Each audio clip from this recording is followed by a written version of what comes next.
അസ്സലാമലൈക്കും. മുത്തനബി മക്കദിക്കിലന്ന് വരുന്ന അബ്ദുള്ള എന്നോരെ മകനായി പിറന്നു.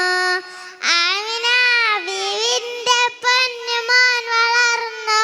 അഹ്മദ് മുഹമ്മദ് എന്ന പേര് പരന്നു. അത്ഭുതങ്ങളേറെ കണ്ട് ലോകമുണർന്നു.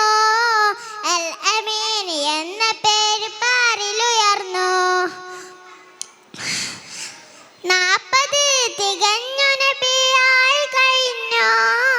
53 മദീനത്ത് മറഞ്ഞു. 63 ആണ്ടുകാലം ശോഭ ചൊരിഞ്ഞു. അനങ്ങ് മദീനത്ത് മണ്ണിൽ അന്ന് മറഞ്ഞു. എല്ലാം ഒക്കെ അറിഞ്ഞു ഓർത്തു മദീനത്തുരന്നയൊക്കെ അറിഞ്ഞു. ഓർത്തു ഹുബ്ബ് കൊണ്ട് എൻ്റെ കണ്ണ് നിറഞ്ഞു. അസ്സലാമു